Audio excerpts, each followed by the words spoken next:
Audio Jungle.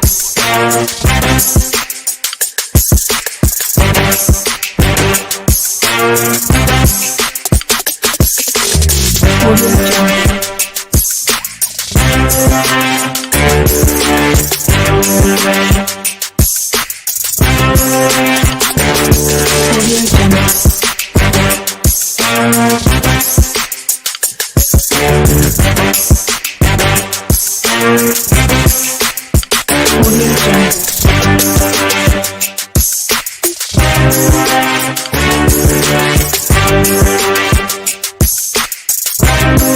Audio Jungle.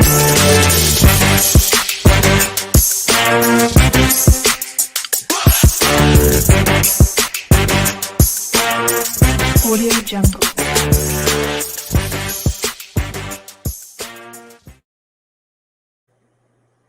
All right. Good afternoon, everyone. My name is Ashley Jones, and I want to take a moment to welcome each of you and thank you for joining us tonight as we dive into this powerful discussion. Again, I'm Ashley Jones, and I, along with Feluke Houston, co-chair the Personal and Professional Development Committee at Memphis Urban League Young Professionals. This is going to be the very first kickoff session of our upcoming Power to the People series, where we are going to take a deep dive and have courageous conversations around topics that impact our Black community professionally and personally. Again, we are so excited that all of you are joining us this afternoon. I don't want to impede the progress of this exciting conversation, so I will go ahead and call up our moderator for this evening, Miss Jasmine Ellis. Thank you, Ashley. I appreciate that. Good evening, everyone. We're super excited about this amazing discussion. My name is Jasmine Ellis. I'll be your moderator for this evening. Again, as Ashley noted, we want to thank you all for being here for this first installment of the Memphis Urban League Young Professionals Power to the People Personal and Professional Development Series. Tonight's installment will focus on the Black corporate experience. The goal of tonight's discussion is to have a candid conversation around the Black experience within corporate America. To provide firsthand perspective, we'll be talking with 5 amazing industry leaders about navigating life as a person of color within the professional corporate environment. So as I mentioned, we have a great panel for you tonight. We're really looking forward to what they're gonna offer you in perspective. So I'll introduce each of them one by one, and I will start with Ms. Laura Knight. Laura is the founder and CEO of Knight Consulting. Welcome, Laura. Hello there. Thank you so much for having me. All right, next up, we have Dr. Kenny Jones. Dr. Jones is a speaker and Amazon best-selling author. How you doing, Dr. Jones? I'm incredible. If I was any better, I'd be twins. I love that. All right, the next amazing panelist we have is Miss Elizabeth Hart. Elizabeth is the Director of Community Engagement at the Tennessee Department of Health. How you doing, Ms. Hart? Good afternoon. Happy to be here. Awesome. All right, next up, we have Mr. Samuel Tope Ojo. How are you, Samuel? I'm doing well. Happy to be here. And Samuel is a 2023 JD candidate at Howard University School of Law. So good to have you with us. And last but not least, we have Mr. Reginald Porter. Mr. Porter is the Senior Vice President of Corporate Social Responsibility and Chief Diversity Officer at St. Jude Research Hospital. How you doing tonight, Mr. Porter? I'm doing well. I'm glad to be here, especially with these esteemed guests. We do. That's a great segue. We have the practice was amazing, so I know tonight's discussion will be amazing. All right, so if each of the panelists can, again, introduce yourself, your industry, the number of years you've been in that industry, and why tonight's discussion is so important to you. I can start. Hello, everyone. Again, I'm Laura Knights. I'm the CEO and founder of Knights Consulting. We are a leadership and team development consultancy working with organizations to help them create more confident, conscious leaders and high-performing teams. I've been doing this work of professional and personal development for over 17 years and have had the honor to work with leaders around the world.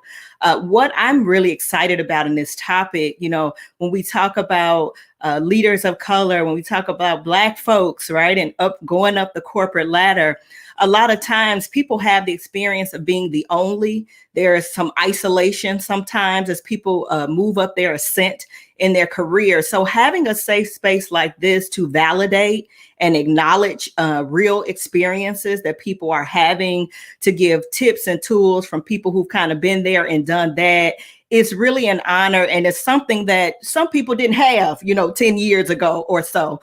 So just happy to be here as part of this safe space and sharing this wisdom with all the esteemed panelists. So I guess I'll go next, ladies first, right? So I'm Elizabeth Hart. I'm the director of the Office of Faith-Based and Community Engagement at the Tennessee Department of Health. I've actually been in this role for about 6 months. Previously was the Associate Director of Communications and Media Relations, also at the Department of Health. Spent 5 years in Memphis, so I see a few of my former colleagues and friends that are on the chat and that are watching as the public information officer for the Shelby County Health Department. So I have about 17 years of experience in communications and medicine and public health, and now I've entered into the role of engagement. So of course, at the Department of Health, I don't have to give you a whole spiel of what we've been doing for the last 18 months. We've been a little busy. This little thing called COVID-19 pandemic. So I think this is an important conversation to have. You know, I have gone through the ranks myself professionally, and I'm really honored to be among all these other speakers to talk about our experiences. Yeah, I guess I'll go next. Hello, everyone again. My name is Dr. Kenny Jones. I am an international speaker and international best-selling author of the book Comeback Season: The Untapped Art of Mastering Your Resilience. I also am the CEO and founder of Write This Down, which is a self-publishing company which helps people of color, particularly who were told that their stories were not important enough, to release their stories into the world. So we have ran now over 20 cohorts, and over 150 best-selling Black authors have come through our ranks. And so I'm really excited to talk about sort of juxtaposing both your professional and your personal wants, right? And so I am also in higher education, which is where my doctorate comes from. And so I speak from being able to be in that sort of experience and preparing for the corporate space, but also navigating the corporate way into being a publishing company, and then also sort of breaking off of into that. So I'm excited to talk about what that experience has been like as an openly gay Black man. So excited to be here. And I'll go ahead and jump in. Again, my name is Samuel Tapeo Joe. I'm a rising 2L at the Howard University School of Law. Prior to going to Howard, I spent 4 years working in a commercial real estate position, and I'm currently leveraging my legal experience and working with the National Fair Housing Alliance.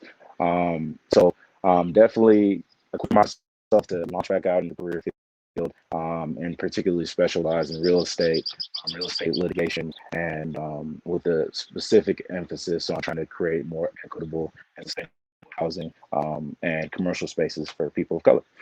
So I'm very happy to be here and very happy to learn from all these esteemed panelists. I'm Reginald Porter Jr., Senior Vice President of Corporate Social Responsibility and Chief Diversity Officer at ALSAC, which is the fundraising and awareness organization for St. Jude Children's Research Hospital. Of course, you all have probably heard that families never receive a bill from St. Jude for treatment, travel, housing, and food, because all the family should worry about is helping their child live. And it's a foundational promise here in practice at St. Jude, and made possible, of course, by the generous support of the public. So the mission is something I believe in, and something I can be very proud on a daily basis, which drives me to come to work. From a diversity, equity, and inclusion perspective, a lot of things have happened in 2020 that's really shed light on some inequities and inequalities. My role is responsible for 9 business resource groups, and all have a different avenue, right, to talk about. And so it gives me great joy to have the opportunity to sit on a panel and talk about this one specific thing. And I'm sure an hour is not long enough, but we'll cover as much as we possibly can. Thank you all for those introductions. As you can see, they were dropping gems in the intro, so I can't imagine once we get into the questions. Just a bit of housekeeping for the audience. If you have a question, feel free to place that in the chat. We'll be monitoring the chat throughout our discussion. And if we don't get to your question, don't worry. We'll sequester some time at the end of this discussion to have a Q&A session for anything we didn't cover. So if everybody is ready, I know I am, we'll hop straight into the questions. So just a little background. Black people make up 13.4% of the population, but they only represent 8% of white collar professionals, a number that has stayed the same since 2013. If each of our panelists can discuss how should people of color identify industries that embrace a diverse workforce? And in that answer, what are strategic methods people of color can use to break through into an industry that hasn't placed a focus on increasing diversity in executive and leadership roles? So hop in, anyone. So I guess I'll start. So I would first actually say, find your passion first, find that industry that you actually love first. And then there's always a seat at the table. There's always ways to get into that C-suite, right? So first find your passion. And in my experience, public health and medicine is my passion. And then once you're in there, learn about the diversity, learn about what's happening in that particular company. And then you kind of set your place and your mark, and you speak to people who have been there. Always have a mentor externally and internally who you can go to and speak with, and then do an assessment. And then you can actually put some things into action. And I know we're going to get to some of those questions later, but I would start with saying, first find your passion in your industry first. So I would agree with that. You know, find your passion. Don't chase the money necessarily. I'll take a different spin on it and say the other thing is that you need to not be afraid to be the first, but understand that being the first, that you're modeling way for people who will come behind you. That's a heavy burden, but people who are moving up the ranks within different companies and organizations, especially people of minority descent, they have to own the fact that they may be the first encounter with people who haven't had that interaction before, and shoulder that. The other thing is that as you look at different companies, look at their board composition, look at their executive leadership composition, those kind of things will kind of tell you what their direction has been prior to what's happened now, because those positions themselves are usually more established, and you can kind of tell. I'd agree. I think the most incredible point about this is this idea of being first, being maverick, being pioneering, right? I am full of quotes because I'm an author. So, and a lot of these quotes come from my grandmama. So, if you'd indulge me to bring my grandmama into the conversation. But one of the things that she would tell me is, baby, the first one through the brick wall is always the bloodiest. And so, what that means is that there's always opportunities for you to sort of shatter the glass ceiling, if you will. I would 100% agree that it is important and imperative, particularly now, because I'd argue that everybody is now paying attention, and we have a driving force that we've always known we've had, but now corporations, organizations, and institutions are now starting to pay attention. So be okay with being maverick because it's in our DNA to do so.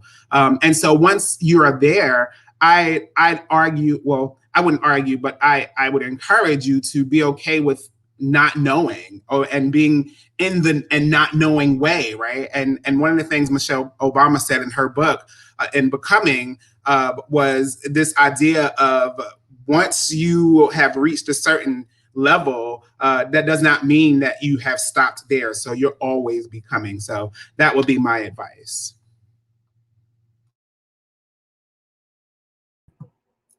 Thank you all for those amazing answers. All right, so let's hop into the next question. Once a person of color is appointed to an executive role within a top company, is it their responsibility to increase the number of minority managers and employees? And let's start off with Laura, since she didn't get in on the first one. Yeah, I think it is their responsibility as well as everybody else at the organization. It really is an all hands on deck situation. And part of the reason why we have gotten into some of the challenging areas we are with the lack of diversity is because it has been too individual centric, right? It has been individuals who have had power and control, and people have promoted and hired people that look like them, right? So I think it's absolutely our role, or the person of color, or the Black person, the Black executives' responsibility. But what we really need to be pushing for as we move up and we have more influence in the organization is really putting metrics in place, right? Really putting systems in place, pipelines and things, that there is built-in equity in the system and it doesn't rely on the individual decision makers there.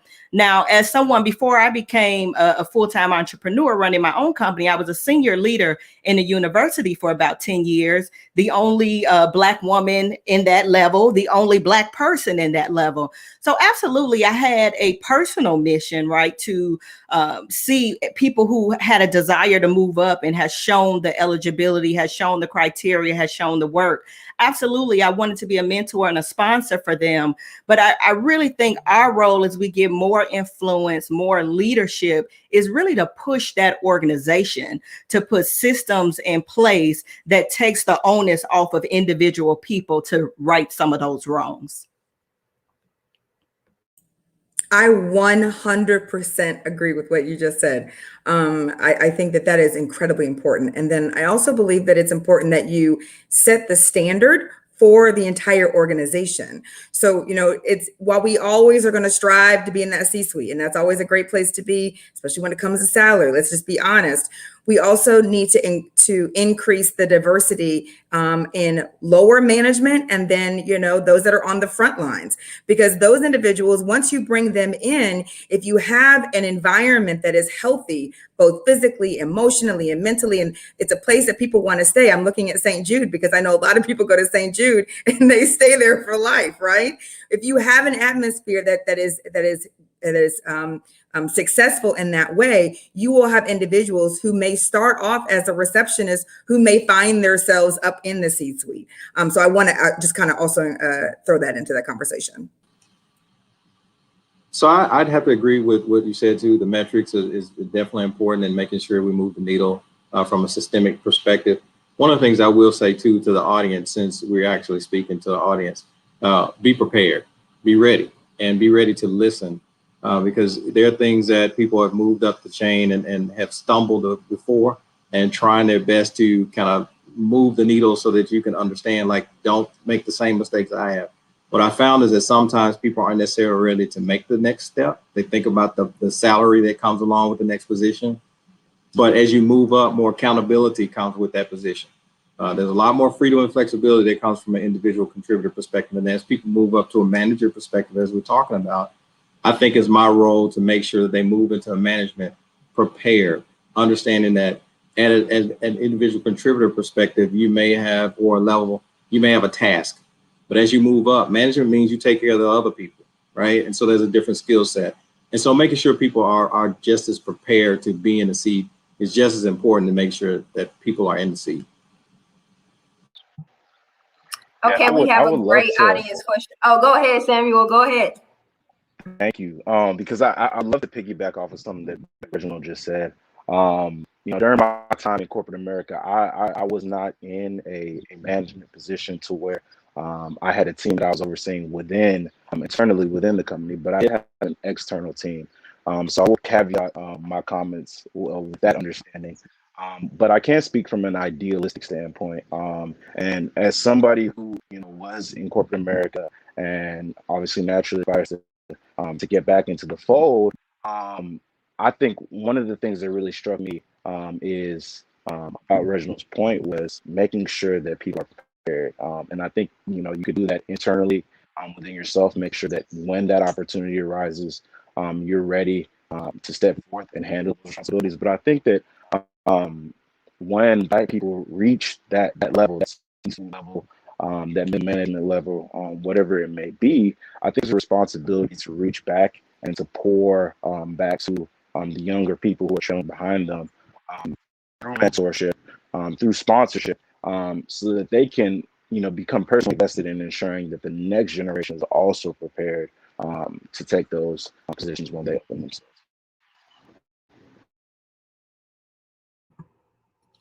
Okay. In the spirit of not making the same mistake twice, is everybody good? All right. We have a great question from the audience.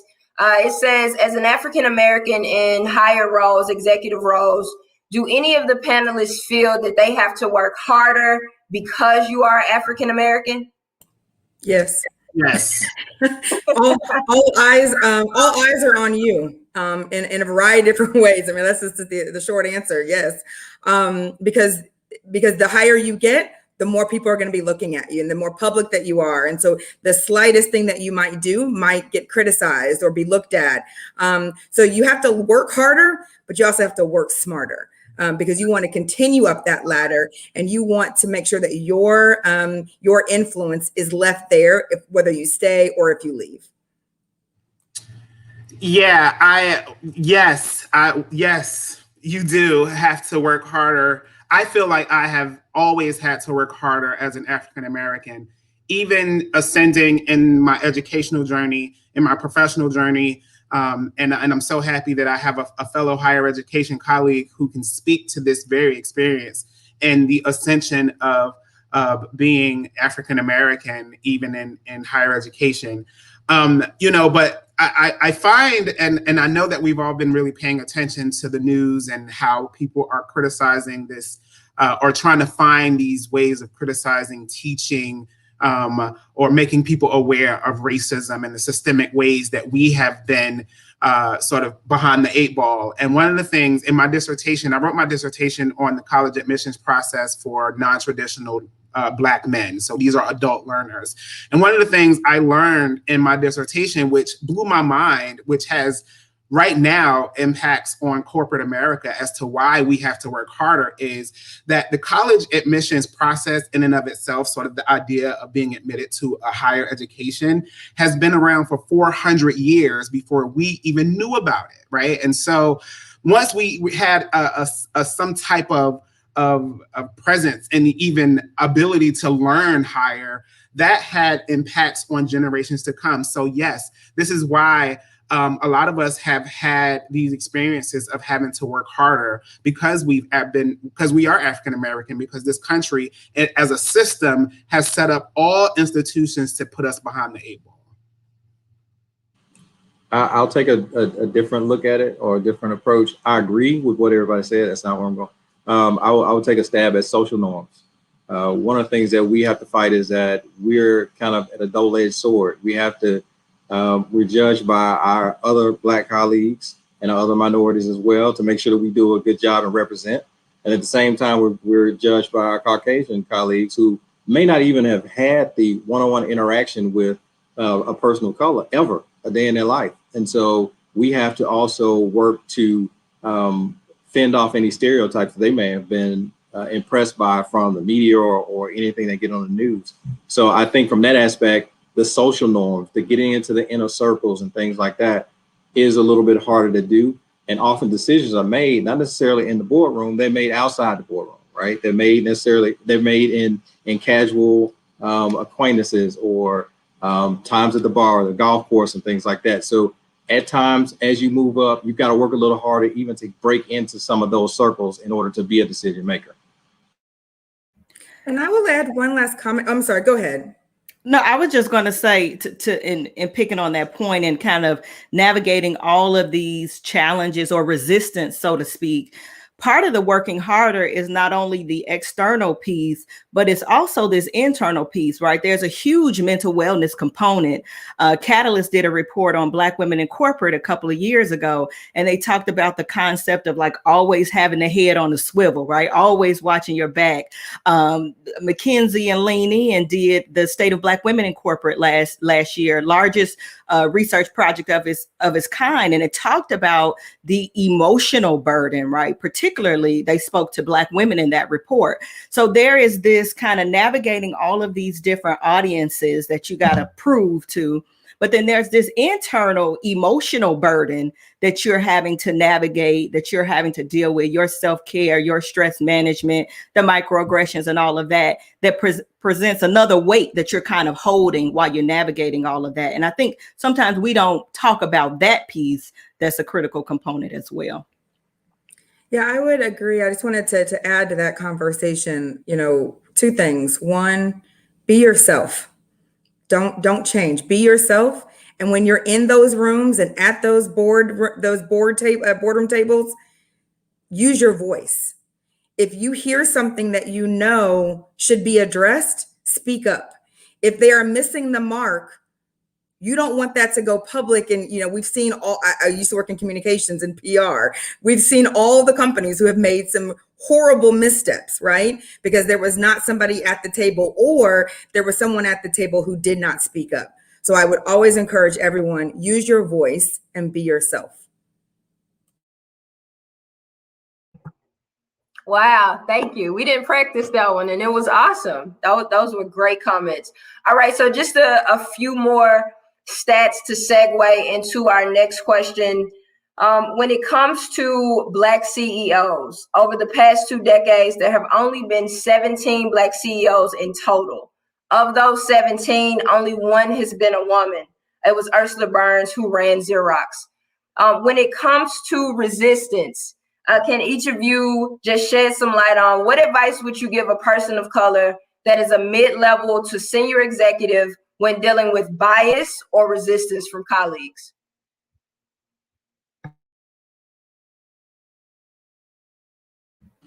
Without getting too tactical, I'll say this. If as a person of color, if you think for 1 minute that as you move up the ladder, you're not going to face bias, then you're not ready to move up. And that's just us having transparent conversation. I want us to be real with each other. So that's one, get yourself prepared that it's going to happen. And then try to consciously get yourself prepared to how you want to respond. There are times when I've experienced it at different places where I've had to laugh it off because it just was an annoyance, and it was a nuisance and an annoyance more than it was something that was going to affect my job. Things that affect my job, I have a tendency, potentially go to talk to my HR representative or bounce something off somebody who looks like me and can understand my perspective, right? To see if it really was what it was, and I handle it a little bit different. There are times when you can handle people one-to-one and it's over. Sometimes you have to go to your manager. I think it really depends on the situation itself. But the most important thing is that if you, as a person of color, think that you're never going to run into somebody that may have a bias or has microaggressions towards you, you probably want to rethink that. I can add to that as well. I agree 100%, right? So there's an assessment. It's going to happen, right? There is an assessment of, is this something you can brush off? Is this something that really has potential for damage? And so you need to know the resources within your organization, right? That you can reach out to that, whether it's HR, your employee grievance process, a mentor that you can tap into. But I always encourage leaders and people I work with to have a board of advisors that is outside of your organization as well. Now, by board of advisors, I'm not necessarily talking about your mama, because your mama gonna be ready to fight. We're not talking about that. Talking about someone who is well versed with the type of culture or organization or corporation that you work in. Ideally, someone that's even a mentor type of possibility, mentor type of position that you can reach out to and really assess, like, am I tripping or is this really going on, right? That is so critical. I've had people throughout my career that I can call as a safe sounding board and really not worry about things coming back, right, in the organization. The other piece I would give, and you all will notice this about everything I say, I'm going to talk about self-care because I'm a licensed clinician too and was trained as a family therapist. We really have to practice the self-care when you are at work and you're holding certain pieces of yourself because maybe it is a toxic environment. There is a level of kind of suppression that you're doing. Sometimes you're overextending yourself to be maybe more jovial than you naturally are. And that is a depletion. That's an energy depletion.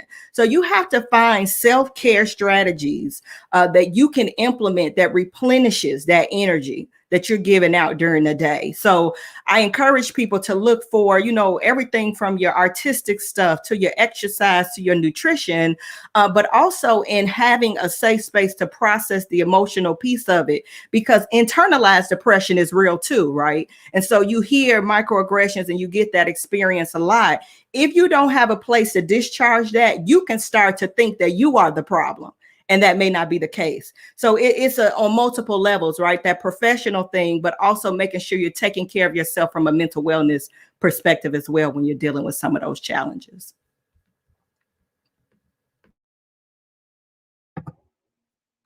All right. Thank you. Well, we have a follow-up question of sorts to what we just discussed. In the moments that someone does get that executive position, how should leaders of color address the workplace bias perception that a strong, highly confident leader of color has an attitude problem or unfriendly tone when they address people on disciplinary actions or aggressive-like manners? What have you done in your career to move beyond these most case inaccurate representations of Black leadership? What have each of you done to overcome those, as well as portray something that's the antithesis of what everybody thinks of Black leadership? So how do I say this? Being politically correct. So I have had that happen before, and without giving all the example, but smiled in their face and then shown them my portfolio.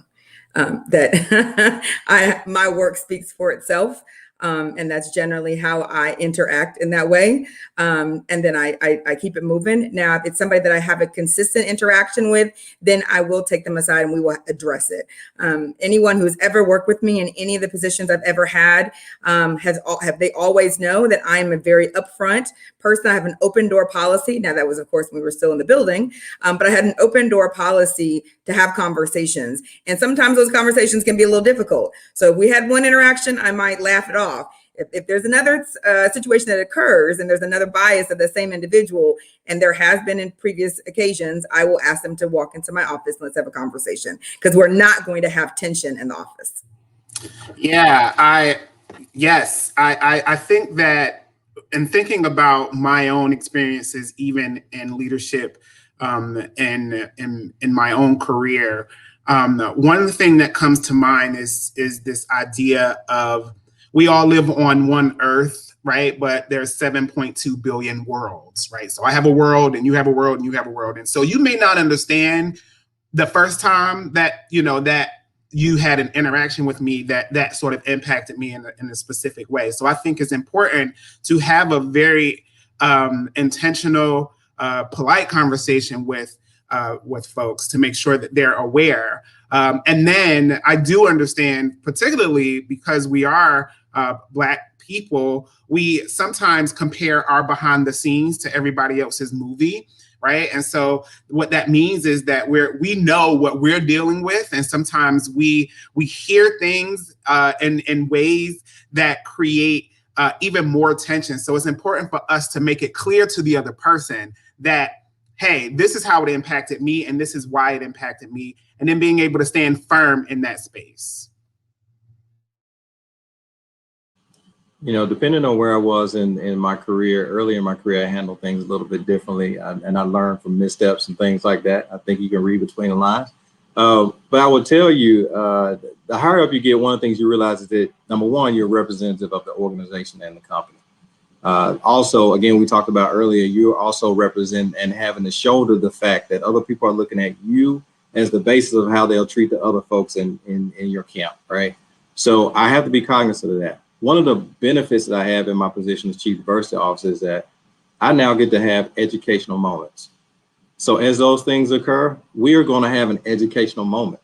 So I can pull people aside and have an educational moment about what just transpired and talk about next steps if things continue, right? but also explain to people that if you continue to treat other employees the same way, then it can be perceived X, Y, and Z. There are people who do things completely by mistake or innocent, or they act the way that they would with a social group that they identify with. But all social groups don't act the same. And so in my role, I try my best to make sure that I bring that to people's attention in those educational moments and move forward.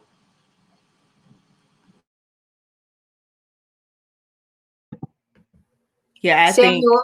Oh, Go ahead, Laura. No, I was just going to say, I think you all hit it. I think it's important to show improve, right? First, show improve. But that receipts file, you have to keep that receipts file for yourself just as much as for other people, because you have your moments where you have to remind yourself of who you are as well, right? But I think what's important is building your judgment and discretion moment, right? There are times, I recall when I was in that role, only Black woman in that level of senior leadership, there are times when I had to have the internal monologue. Is this a teachable moment? Maybe. There are times when this is the second time you've done this. So step into the office. Let's have this different conversation.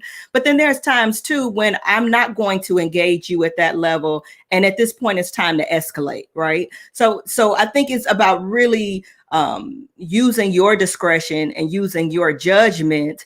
Again, that having that sounding board is important, because sometimes we're a little impulsive. If you're a little hothead, you got to have that sounding board, but having that sense of discretion, because you have multiple avenues and multiple ways of dealing with it. And some may be more appropriate than the others, depending on the situation.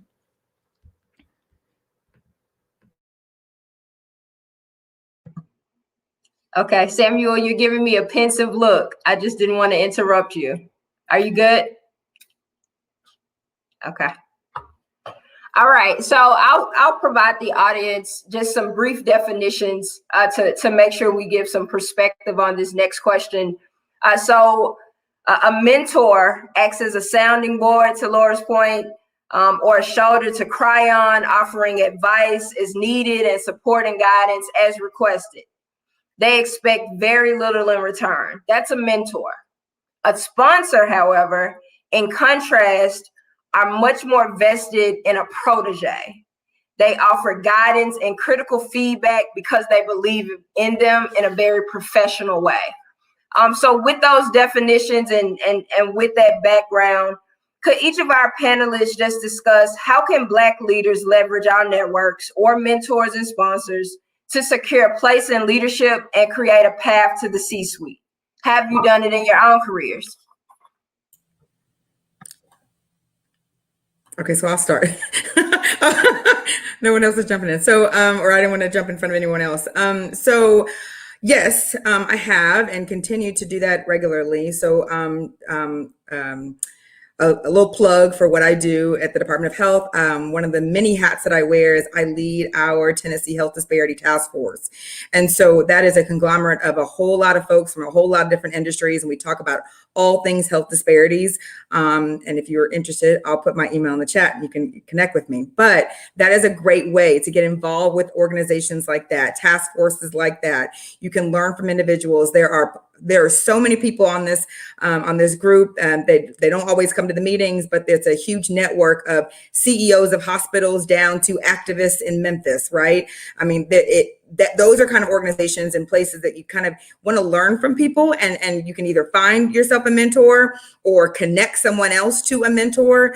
A lot of times when I was in Memphis, I would speak with young people at schools. You know, we are struggling right now in public health and medicine, getting this next generation. You know, at some point, I don't know when, our generation of public health professionals, we're going to retire, and we need the next group to come in. And so, you know, right now we are doing that, and we're talking to young people and showing them how cool it is. You know, I used to tell people all the time, I got paid to play on Facebook, literally. There are cool things that you can do in public health. And that's one way that, you know, we could be mentors to young people. And then I have mentors. My mentors are over at the CDC and the HHS. Those are people that, as previously mentioned, people who I can go to as a sounding board, as an objective person to give me advice. And so that two-way street of mentorship is full of just so much potential. One of the, and Thank you for that comment, because I think that it puts in perspective, even thinking about ascension to any career or any level of goal that you have, right? As a first generation college student, I would not have ever dreamed of having a doctorate degree and being able to sit at the tables of places like Drexel University's Emerging Leaders of Educational Journal, right? Here I am, my Black self in this all white room. But the thing that I found consistent was my ability and my and I guess no fear in putting myself out there and meeting people. One of the things that really changed my perspective on mentorship is this quote that says that you will meet more people who are interested in you once you go out and find your interest in them than you would if you sort of wait for people to find interest in you. So I found ways to sort of put myself out there to say, hey, this is my goals. These are my goals, and these are sort of where I want to see myself. And I will find those people who are in those places and introduce myself. And so I do think that that's how I got my mentorships to where I am today. Yeah, I would say too, and just a distinction on sponsor that I normally see in the organizations I work with is that a sponsor is really speaking your name in rooms that you are not in.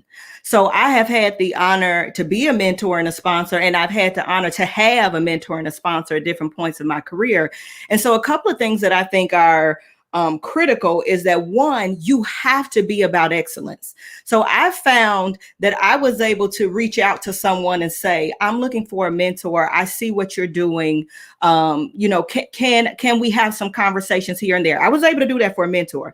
What I have seen more for a sponsor is more about people finding you operating in excellence, right? And so you have to master your craft, whatever that is you do. You have to do that in excellence. But I think a big piece about that is self-advocacy and making your interests known. So talking to your manager, if you have an opportunity to be in some kind of committee or a feedback group or something, making your interests known of what you want to do in the organization, but also looking for opportunities to increase your visibility. So the sponsor that I had in the university setting that actually started as a mentor and started to say, you're kind of hungry. Let me see, how I can do. And this was a white woman. This was an older white woman. What it was is when I saw the things that she was getting involved in, and I knew the power and influence that she had within the university, I started looking for ways to volunteer in her initiatives, to chair a committee, to show myself as an initiative taker, to show myself as a go-getter. So you are not going to just be found in the corner working in the dark, right? You have to look for opportunities to, head up committees, volunteer for projects, show yourself as an action taker. And then when you get in those roles, really operate in excellence. Look for opportunities to introduce yourself. So I always recommend my clients reach out for a 15-minute coffee chat. All they can say is no. And you have heard that a million times before in your life, right? So these are opportunities that you're going to have to not be meek for. You're going to have to really speak up and reach out and kind of make your presence known in that way. I'm glad. Oh, go ahead, Sam. Thank you.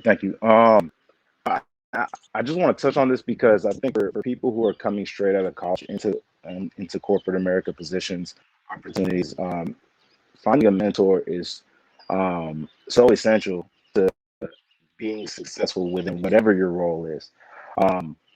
Corporate America in and of itself, it is a culture. There's a language that is spoken there. And just like if you were to take, Spanish for 5 years, 6 years, and you felt like you could speak it fluently, if you were to go to Spain, you would still need somebody to guide you through the culture. I think corporate America is the exact same way.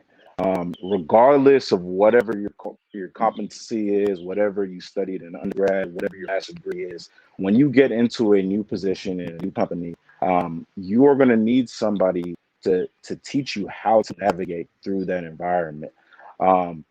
I think it was touched on earlier within the conversation, but I advocate getting 3 different types of mentors.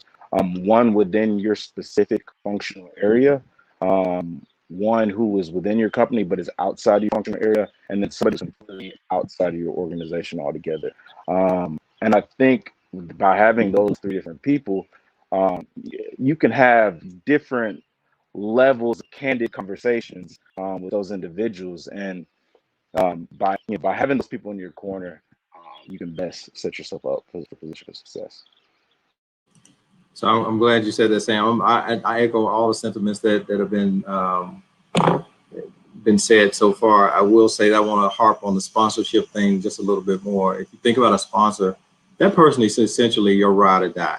Again, as was said earlier, they're in meetings that you're not in, and they're talking your name. So once somebody decides, or you decide, you all agree that that person is your sponsor, and you figure that out. They may not tell you, but when you figure it out that they're your sponsor, understand that anything you do is a direct reflection of them as well, because now they've put their name on you. And I'll leave you with just a couple of things. One, and I'm just trying to speak real because we're trying to have a real conversation again. All skin folk ain't kinfolk. So please understand that that's one big one. And the second thing is that people with perceived privilege should potentially be in your village, because one of the things that we need to focus on and think about is that you may be the first to make it up the ladder as an African-American or somebody that's a minority, but others have gone before you that are not. And those people can serve as your sponsors too. And so while I want to make sure that we do focus on the Black experience, part of the Black experience is understanding that there are other people who are not necessarily Black who are going to be your strong advocates, depending on what you want to do inside and outside of your organization.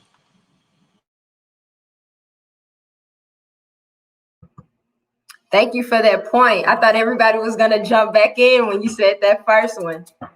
So thank you so much. Each of you dropped amazing gems. I feel more prepared in my own specific industry just based on this culmination of knowledge and kinship and candidacy. So thank you, thank you, thank you. We'll let each panelist go around with any closing remarks, any final gems, any other ways you can interact with them or their organizations. And I will bid you adieu as your esteemed moderator, but thank you again to each of you. And I'll hand it off. We'll start with Laura. We'll start how we finish how we started. Wonderful. Final gem I will just leave with you all, really kind of still simmering on that last question, is to look for ways that you can give value. And a lot of times we think, well, I'm trying to get to where they are. How can I give value? You can give value in so many different ways. An example from early in my career, in a meeting with someone, I heard them reference an initiative they wanted to start in the organization that wasn't there yet. I looked up some articles in the Harvard Business Review. I remember you said you were interested in this and sent it to them, right? Just so I could be top of mind, right? So think of ways you can add value. It's not always looking for a mentor or sponsor to give, help. You have to show some reciprocity and that collaboration. Those are the type of people that folks want to work with, that people want around them. So I encourage you all to do that. A little bit about where you can find me. So one of our big initiatives we have is a program called Black Woman Leading. It is a leadership development program specifically for mid-career Black women leaders and managers. And we're about to open up enrollment. So if that sounds of interest to you, you can check it out at our website, blackwomanleading.com. You can find us on Instagram at Black Woman Leading. And we also have a podcast by that same name geared to helping people really grow professionally. I'm also on LinkedIn at Laura Knights LCSW as well, and would love to connect with any of you all of you all there. So thank you all so much this was a wonderful, wonderful event. Okay, so I guess I will go next. Excuse me. So as you all know, I work in public health. It's been a very busy 18 months. Of course, now I start coughing, right? I'm gonna let one of the fellas take this while I finish coughing.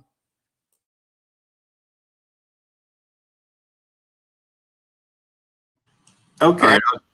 Right. Go ahead, Doc. Thanks so much. Okay, well, once our sister comes back, hope she's okay. Again, I am so thankful to have been a part of this incredible panel. Again, my name is Dr. Kenny Jones. You can find me on Instagram, Dr_new_K3N. And that is where I am really enrolling new authors who are interested in being best-selling authors. So I do have a link there for you to also buy my book, Comeback Season, The Untapped Art of Mastering Your Resilience. It's also on Amazon.com. I'm also on LinkedIn at Dr. Kenneth L. Jones. And so again, I am so thankful for this opportunity. And if one gem that I would leave for anyone, hey sis, she's back. Hi, Lizzie. One gem that I would leave is strive not to be the best in life, but strive to be unique, because striving to be the best says that you are the first one, but striving to be unique says that you're the only one. So understand your story, recognize that you are who you are, and we need you in whatever space that you are ascending to. Thank you so much. Okay, now that I am back, I apologize for that. Of course, I must have gotten so excited about talking about public health. So as I said, we are in the middle of the pandemic, so I want to encourage everyone to wash their hands frequently, get the COVID-19 vaccine. Make sure that you are paying attention to what's happening in the news. If you're interested in the Health Disparity Task Force, you can find me also on LinkedIn. And then the final gem, or two final gems. Also, we have the Our Voices Tennessee campaign that you've probably seen commercials running. So that's one of the commercials that I've produced with a wonderful production company. We are telling the stories of Black and Brown Tennesseans and how life has been impacted in COVID. Many times our stories are lost, and we want to make sure those stories are told. So any way that you have been impacted in the last 18 months, we want to hear from you. It's ourvoicestn.com. The other thing, and the final thing I want to say is when you get into positions, and the positions in which I have been in, producing commercials and running campaigns across the state, it is important that you utilize Black-owned companies, Black-owned businesses. I work in the Division of Health Disparities Elimination, and I make it our only approach, really, to work with not only small businesses, but specifically Black-owned businesses. So we recently, of course, used a Black-owned production company here in Nashville, Tennessee, to produce the commercials. We are utilizing Black Business Boom for our digital media, and just recently actually used LF Mobile Life Saving there in Memphis to offer free CPR classes and certifications there in Memphis, and that is a Black-owned company. So I would say when you get in these positions and you have that kind of authority and you have that kind of responsibility, making sure that you are reaching back and actually uplifting other Black businesses within your community. It has been a pleasure speaking with all of you. Of course, find me on LinkedIn, and I am happy to provide any additional information. Thanks so much. Again, thank you all very much. I'm so elated to be part of this panel and having this discussion. I would say for those who are not active in MULYP, please make sure that you do so. Again, working at St. Jude Children's Research Hospital, or ALSAC, the fundraising organization that supports St. Jude Children's Research Hospital. One of the things I get to see every day is children and families coming in without having to worry about a bill at all. Again, we can't do it without people like you. So I would constantly encourage you to please donate to St. Jude. My email is reginald.porter@stjude.org. You can reach me there. I'm on social media and different platforms, and not too hard to find there. Always interested in a conversation and getting to know people. My area is corporate social responsibility and diversity, equity, and inclusion. And so we're trying to get more out into the community, outward facing a lot more. So you'll probably hear more about us. But again, thank you all very much for the opportunity to be here, and looking forward to things in the future. I do not know how I allowed myself to be the last speaker to close out. But again, I'm Samuel Tapel Joe. It has been an absolute pleasure learning with you all, especially with the panelists that we've had today. Please connect with me on LinkedIn. I promise you I'll be the only Samuel Tapel that you see. The one thing that I guess I'll leave you all with is, and something that I deal with a lot within law school, is finding the imposter syndrome. A lot of times when you find yourselves in these positions, there's that crippling effect, or that crippling chill that, oh, I don't deserve to be here. oh, I was just put in this position because of my skin color. That's not the case. You deserve to be where you are, and you are. And I feel that as you start to walk within that purpose, you'll find that the opportunities, the people that you work with, your coworkers, people inside the company, outside the company, will also begin to adapt and treat you with respect. Thank you. Awesome, awesome. Well, I'm at a loss for words. This was such a powerful conversation, and I appreciate everyone who's joined this afternoon to listen, and especially our panelists and our moderator for really just being authentically yourselves and sharing your stories. I think it is such a powerful thing to be able to witness Black excellence. When we see Black professionals out there leading authentically in the spaces that they serve in, but it's even more powerful when you come back and share your stories and you show others how to do the same thing. So a couple of takeaways that I had from the event this evening was self-advocacy and making sure that we are all being advocates for ourselves and looking for opportunities to be visible, but also ensuring that we can be identified as sponsors, but we take the opportunity to sponsor others, bringing people along the way with us. I think another important call out, although it wasn't necessarily spoken this evening, was that everybody on this call, everybody that's been in the room this evening, they did not do it alone. They didn't do it by themselves. They leveraged their network. They leveraged their mentors, their sponsors, their coworkers, their community to really be able to progress and grow and develop. So I encourage each of you to do the same.